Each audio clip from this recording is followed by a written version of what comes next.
Wentz steps up. Here comes the rush. He is going deep, and it is caught. And in for a touchdown, Deshaun Jackson.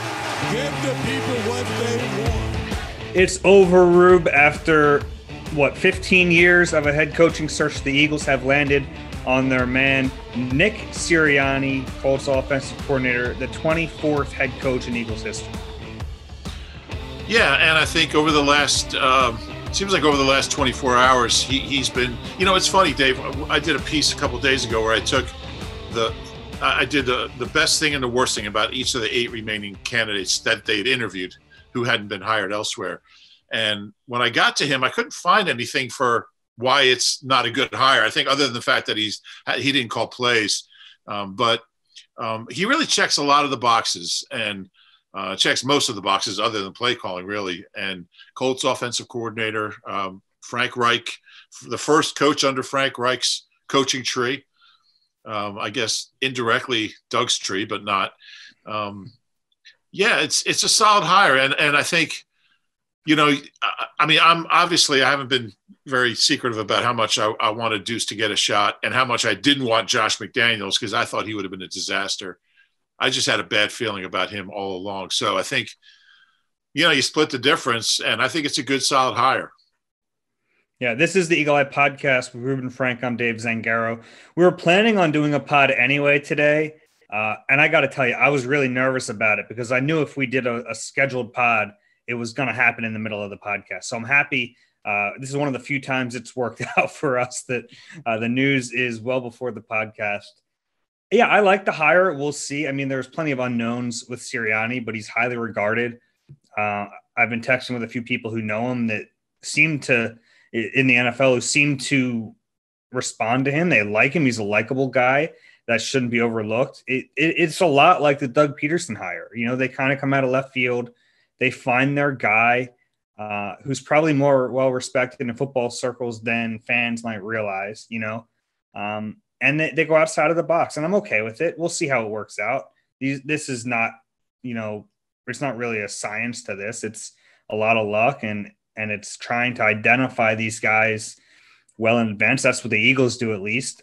I was surprised during this coaching search that they had 3 guys they interviewed who were former head coaches. That's not their MO, and ultimately they go with the kind of predictable Eagles hire. They go with a guy who didn't have any interest elsewhere. He's never really been talked about as a head coach aside from the people who have been close to him. Frank Reich has talked about him like a potential head coach, but this is the first time he's really gotten any consideration that we know of. Yeah, and you're right. I mean, if you – that's why I started thinking it was going to be him, because you look at Jeff Lurie's hires. He's an offensive guy. He's never been a head coach. He's in that age range. I think he's 39. I think Andy was 40. Doug was a little older, a couple years older. But every one of Lurie's hires has never been a head coach before in the NFL. Other than Ray Rhodes in 1995, 5 coaches ago, they've all been offensive coaches. So there's a certain model that he stuck to. And I thought maybe they would stray from that since they're interviewing, like you said, former head coaches like a Dennis Allen and a Todd Bowles and defensive guys and just different sorts of guys. But I think that's good. I think the more information you can get during the process, the better. Guys are going to be honest about your franchise and how they view it. So a lot of it is just information seeking. But I think it is when you look at Jeff Lurie, it's probably the most predictable Jeff Lurie hire when you look at it, out of all the candidates. Which is actually an unpredictable hire in like the grand scheme of things. But for Jeff Lurie, this is kind of on par with what he does. And you can make the case that Nick Sirianni is actually more qualified now than Doug Peterson was 5 years ago. I know Doug obviously had the playing career in the NFL, and that counts for something. But if you're just looking at the coaching resume, Nick Sirianni's been, with 3 NFL teams. He's with the Chiefs and Todd Haley, San Diego, and then obviously when they moved to LA, he stuck with them. And now Indianapolis, he's coached some really good quarterbacks. He's been around really good players and offensive minds. So you can make a definite case. I think actually pretty obviously he has a better coaching resume than Doug Peterson when he came here. Yeah. One interesting thing about Sirianni, when he was in San Diego, Anthony Lynn kept him when there was a coaching change. And then when he was in Kansas City, Romeo Crennel kept him from Todd Haley's staff, which, you kind of look at that stuff. And I think it's one of the reasons I think so highly of Deuce. 3 head coaches kept him. I mean, Andy hired him, but 2 new coaches kept him. That tells you a lot about a candidate and how he's viewed, internally by the organization and by coaches. A new coach comes in, you're going to want to replace as many people as possible and bring your own, stamp to the team. But the fact that a couple coaches have kept him, you can't find a better mentor. And again, for people that don't know, I mean, he played at Mount Union. OAC represent, that's my old conference, Ohio Wesleyan. That's a Division III powerhouse. They've won like 7 national titles. He played on 3 of those teams. He was a wide receiver. He was just, pretty good Division III wide receiver. Had 998 yards. It was like the Jordan Matthews thing. Just couldn't get those 2 more yards. What did Jordan have? 997, I think. Yeah, in 1 year. So he's got him beat. But and then he tried to play in some indoor league, the Atlantic Indoor Football Association for the Canton Legends, I think they were called. That wasn't working out, so he went and started coaching at his alma mater, Mount Union. And then he went to Indiana University of Pennsylvania for a couple years and somehow finagled an interview with Todd Haley. I guess it was in 2009. So he went from a position coach at I think Indiana's Division II, and I think they're in the PSAC, I believe. And he finagled an interview with Todd Haley and got a job as a clipboard guy, an entry-level quality control guy, which tells you something about his, go get him, and worked his way up with the Chiefs until he was wide receivers coach, and then just kind of kept working his way up the ladder like a lot of these guys. But I think he's clearly a Frank Reich disciple, and for fans who have lamented for the last few years that Frank abandoned the Eagles after the 2017 season, it's a good sign, because Frank, nobody has better judgment than Frank. I mean, Frank's a very wise football guy. Obviously surrounded himself with good people. I mean, he's got other coaches he's got position coaches applying for coordinator jobs now on both sides of the ball. So he built a good staff there. They've been to the playoffs a couple times. He's got a solid background. I mean, McDaniels built that staff for a lot of it. Yeah, you're right. Which is funny how this all works out. It's all connected. It's really funny. Interesting note about Nick Sirianni. When he first started coaching with the Chiefs, the offensive coordinator for Todd Haley was Bill Muir, who was Rich Kotite's offensive line coach.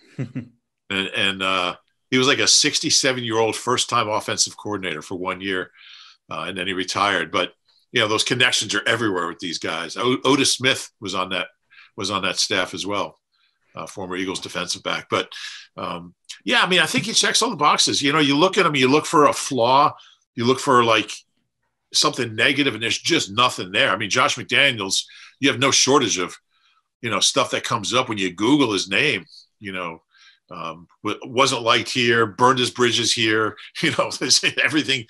The way I looked at it, I saw McDaniels, and if it really did come down to those two, I saw McDaniels as kind of a high risk, high reward. I think the reward with him, it could have been great, if he really figured it out. I think the ceiling might have been higher, but it's so much risk with a guy like that, just from culture building perspective. It doesn't seem like you're going to have that with Sirianni. And from what we've heard about him so far, it seems like he's a nice middle ground. He's a nice, likable guy that players want to play for, but he also seems like he has the ability to coach tough, which kind of leads us to Carson Wentz, because to me, this is a move to fix the quarterback. And maybe I'm misreading that, but we talk so much about, just recently we found out Phillip Rivers is retiring. So a lot of the conversation shifted to, well, maybe there's a way to trade Carson to Indianapolis. Well, this is a way to bring Indianapolis to Carson. I mean, This is a way to fix him with the Colts coaching staff here. And that's ideal. I mean, I still think as much as it's gone wrong and as irreparable as some of this appears, the Eagles want to fix Carson Wentz, and they're going to do everything they can to try that. I still think trading him is a possibility, but it's probably a last resort.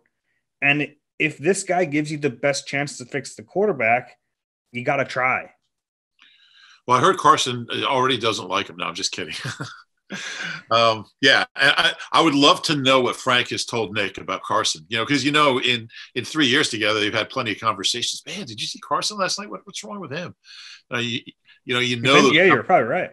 I'm sure that conversation has been, 1,000 times. So he's coming in here with some background about Carson Wentz, and I'm sure he thinks he can be the guy to fix him, and I'm sure that was a big part of his interview.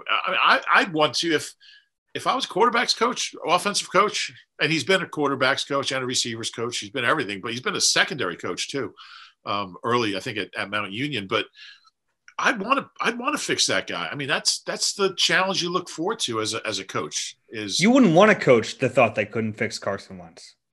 Yeah. Yeah. I mean, anybody can be Josh McDaniels and tell Tom Brady, go out and do what you've been doing for the last 29 years. That's what scared me. Josh McDaniels was come in and tell Carson Wentz, just do what Tom did. You saw me with Tom, just go do what he did. Yeah. And I've done a lot of reading today. I wish I could remember the dude's name who wrote a piece on Nick for The Athletic. Really good piece. Talked to a bunch of his family members and former teammates and coaches and stuff. And he just Stephen Holder. I'm sorry? Stephen Holder, right. Yeah, he did a great job. And,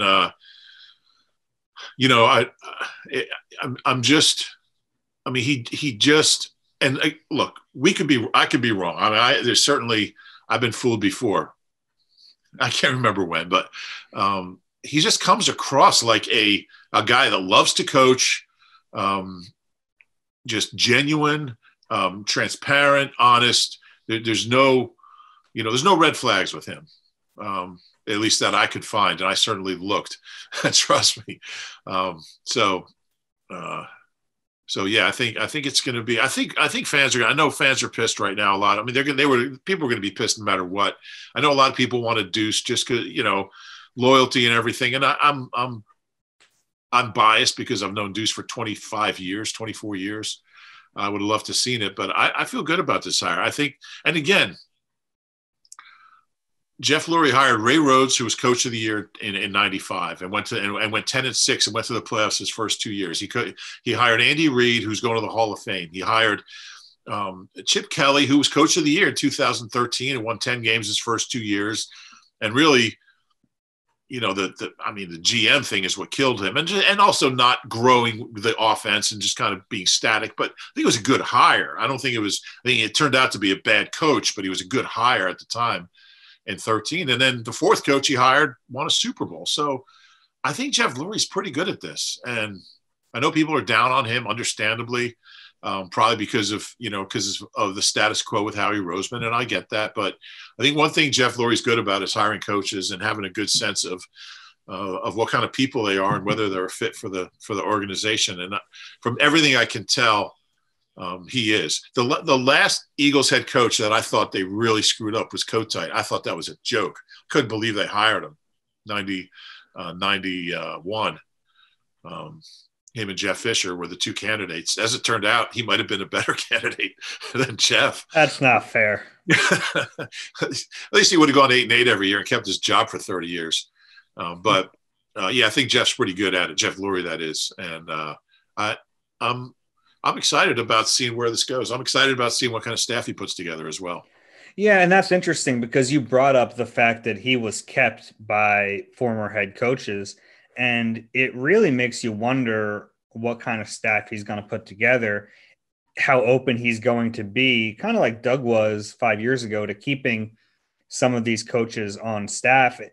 And there are a few that really kind of, not that you need to keep them, but I mean, Jeff Stoutland, you would think you'd want to keep him around. Yeah. I don't know if Deuce would be willing to stick around as the running backs coach. Maybe offensive coordinator, but I think you might need a stronger offensive coordinator with a little more experience.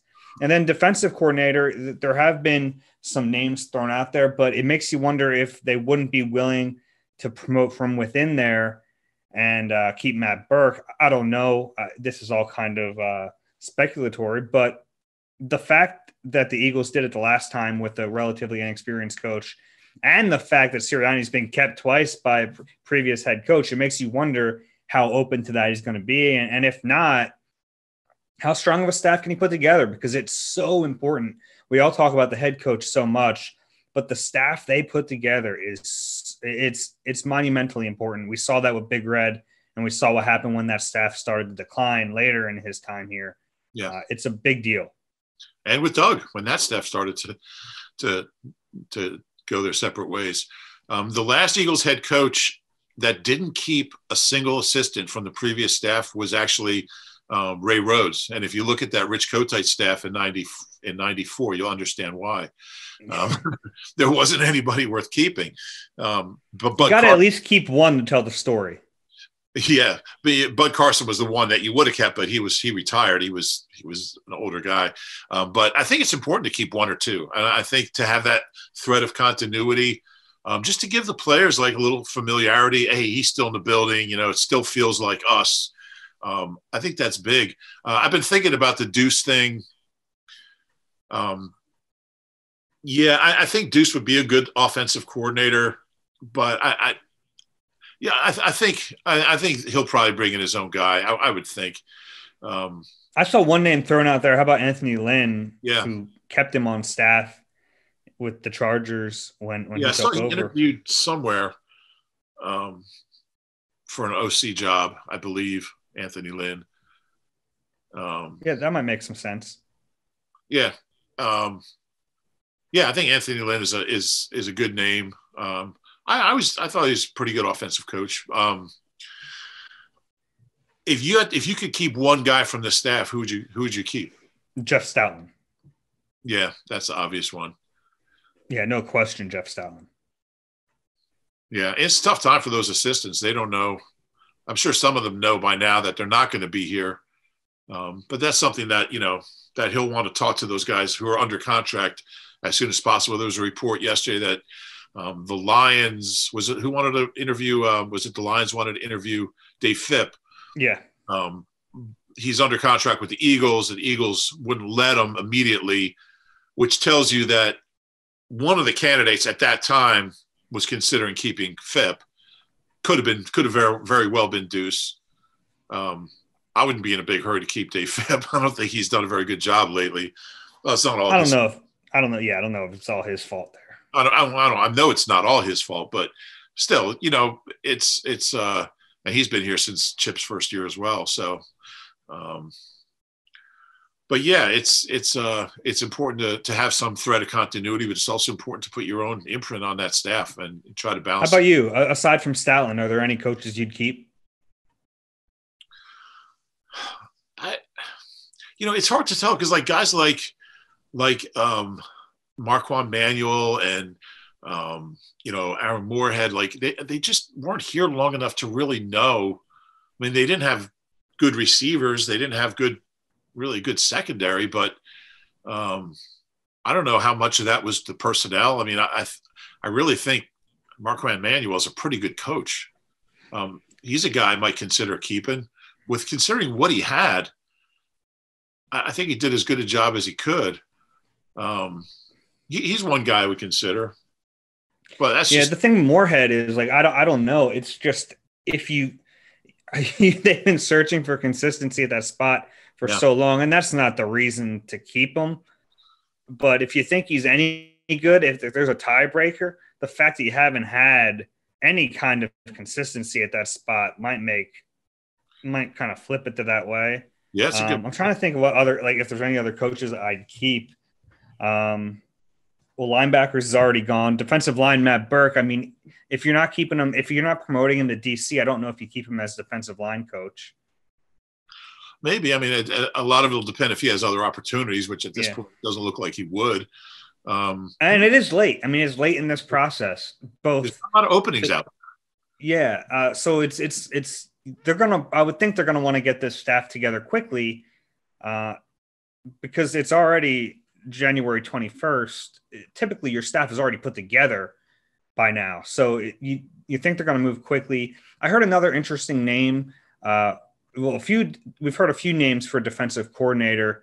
One of them, Jonathan Gannon, who's the defensive backs coach with Indianapolis. He was apparently kind of tabbed as the DC if Josh McDaniels took this job, but I think you can probably transfer it to maybe Sirianni as well. They've coached together. He was interviewing for a job recently. I think today he was Yeah. So he's possibly in the mix. Another interesting idea is Romeo Crennel.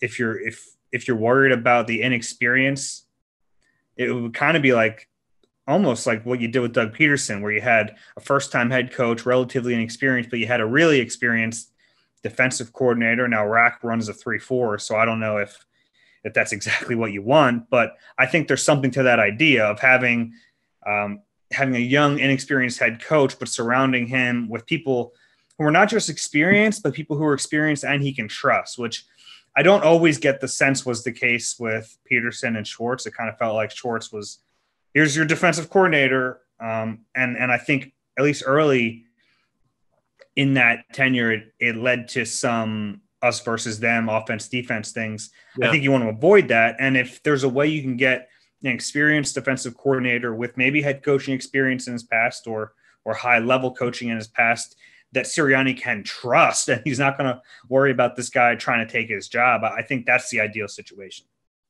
Yeah. Andy Reid used to always say how important it was to him having, and we always talk about the guys that became head coaches, but he had one guy who had been a head coach. That was Rod Dowhauer. And he talked about how important it was to have a former head coach with him when he got his first head coaching job, just to kind of, just help them through those situations that come up that you just don't have an answer for because you've never been through this.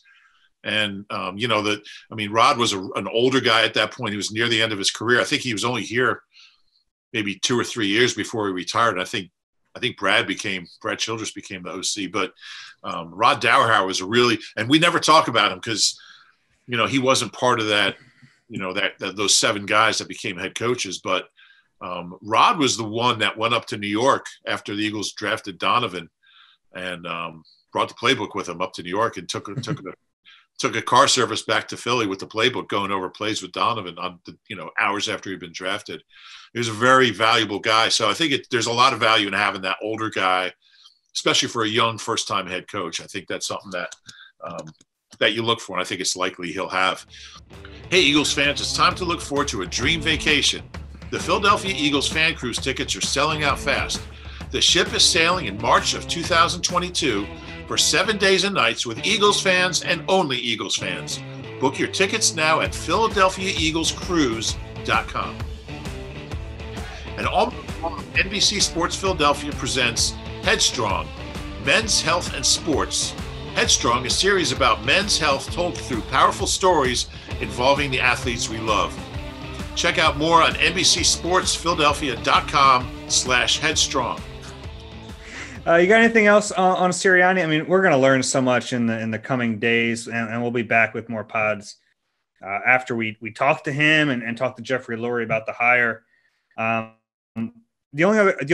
only thing I hope for is he talks about biting kneecaps like Dan Campbell did in Detroit.